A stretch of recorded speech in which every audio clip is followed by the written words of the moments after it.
بتعمل ايه هنا يا باشا؟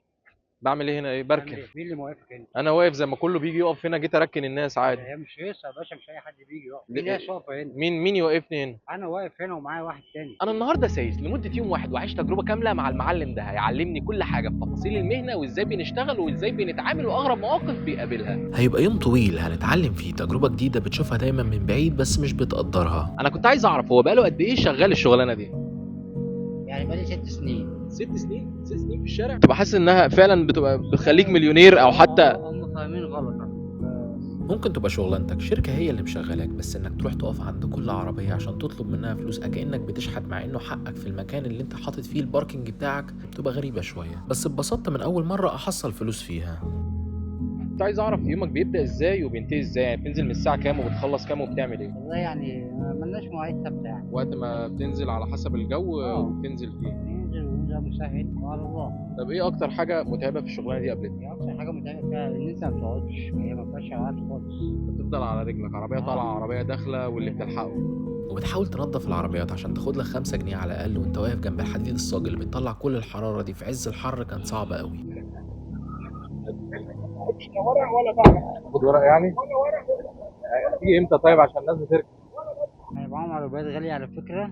اغلبيتهم ما بيسويش. عايز اعرف ايه اكتر مواقف غريبه ممكن تكون اتحطيت فيها وانت شغال الشغلانه دي؟ يعني ان في زبون ممكن ينزل يزعق على طول من غير ما تعمل له اي حاجه. لوحده كده؟ اه. ممكن يبقى بيديك وش عشان ما في يدفعش. في مره واحد اتبلى عليا ان انا كسرت له ازاز العربيه. 20 يا باشا لو سمحت. 20 تمن الركنه. لا طبعا. لا ما انا مديك ورقه فيها 20 جنيه. بقى 20 انت هتبقى شغلانه. يعني ايه اعتبرناها شغلانه؟ جنيه ايه يا باشا ده؟ اتفضل.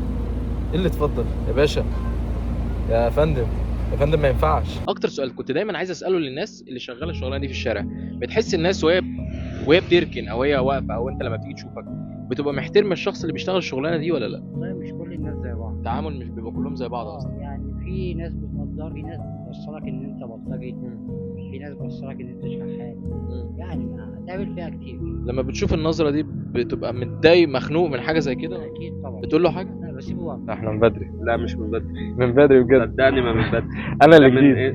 من امتى بقى الموضوع ده؟ انا اللي جديد. لا مش مقتنع. انت هنا من امتى؟ اغلب السياس لما يعني سمعت عن اماكن تانية بيتخانقوا مع الزباين اللي موجوده. في ناس بتتخانق، انا الحمد لله عمري ما اتخانقت. الحمد لله. سواء كويس. لا انت شكلك محترم، ده كده كده عشان كده جيت لك. ما بتتخانقش مع حد. استنى خليك معايا ثواني، في واحد جاي يركن. عندي سؤال، ممكن ابقى انا راكن في مكان وحد ممكن يأذيني لو انا رخمت عليه او ضايقته؟ في طيب ايه اكتر يعني واحد دفع لك فلوس في الشغلانه دي؟ واحد اداني 600 جنيه. بجد؟ 600 جنيه؟ طب والله ده كريم جدا. 200 وفي اداني 300. بتفرق من يعني بتفرق من منطقه لمنطقه لو انت في التجمع او في شيراتون؟ جامد جدا. والله بتفرق في نوعيه الناس اللي بتركن والفلوس اللي بتدفعها. الله ينور عليك. على حسب المكان. عندي سؤال مهم قوي، انا مثلا جاي اركن في العرض ده، في العرض التاني انا بلاقي حد تاني خالص غيرك، انتوا بتقسموها بالشارع؟ احنا هنا بنقف 2، واحد تاني هنا بيقف 1. ده غيرك ملوش علاقه بيك؟ لا تبعنا كلنا، تبع شركه واحده. كلكم تبع ماشي تمام.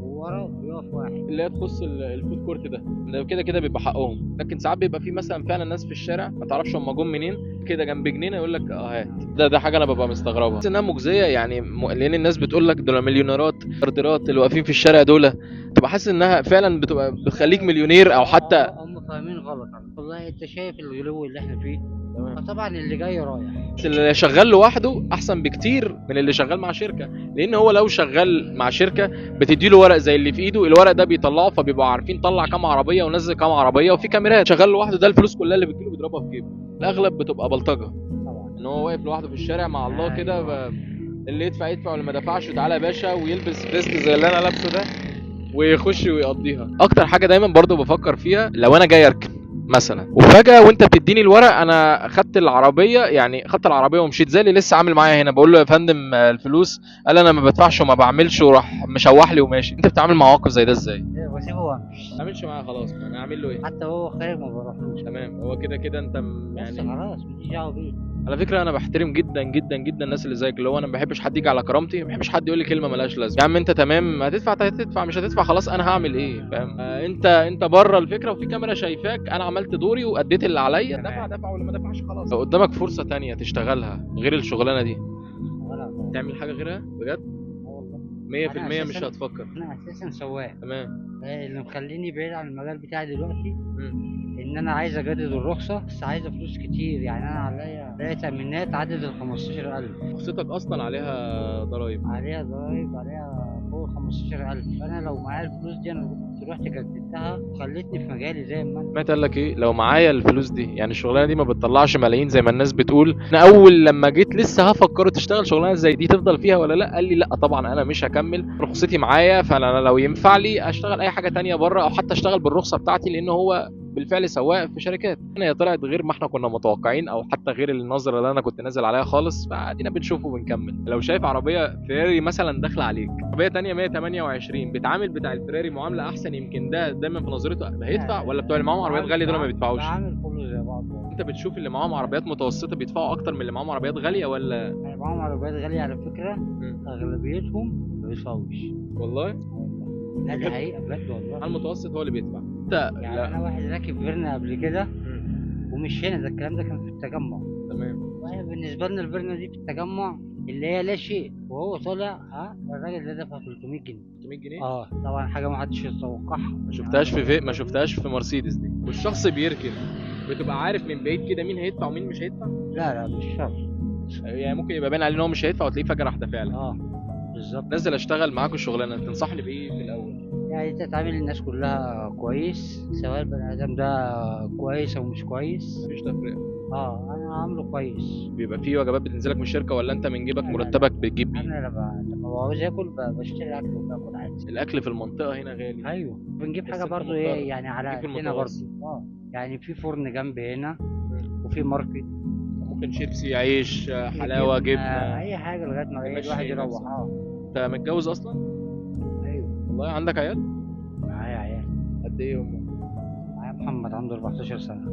ما شاء الله، ربنا يخليه لك يا رب. يعني انا في بنات كتير قوي بتيجي المفروض ان هي هتركن بالظهر، تقول لي انا ما اعرفش ارجع بالظهر واركن. لا مالكيش دعوه، بس خليكي معايا وبركنها. خلي بالك انا اتعلمت كده. يعني كان من كتر ما بيركنوني انا عندي في الجراج، لما بيجي يركنني، أنا هركن ليه؟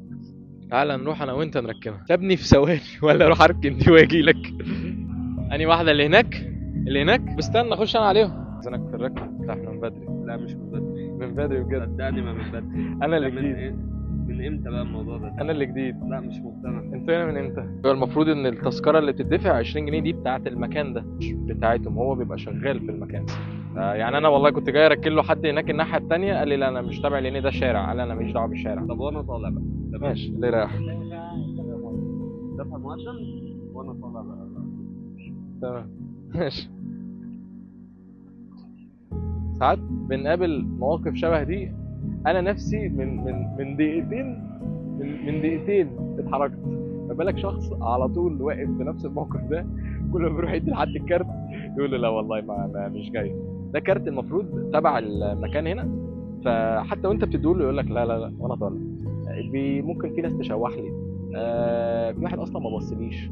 في واحد عامل معايا وحش جدا جدا جدا وهو نازل، راجل كبير في السن. بس يمكن من اكتر الحاجات اللي اتعلمتها من شخص بسيط زي اللي هناك ده الاحترام. عقليتك تخلي الناس تحترمك. حد يكلمك وحش ماشي شكرا ليك السلام عليكم.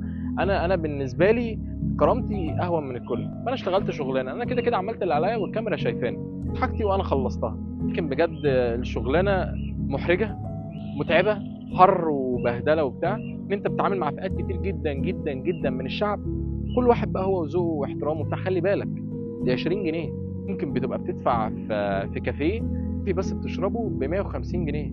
ممكن ال 20 جنيه ما تاخدش الكارت تقول له لا خلي الكارت معاك وتطلع ال 20 جنيه دي تديها له لاجل وقفته في الشمس والحراره وعياله اللي هو متبهدل عشان انت شايف راجل ان هو راجل بسيط.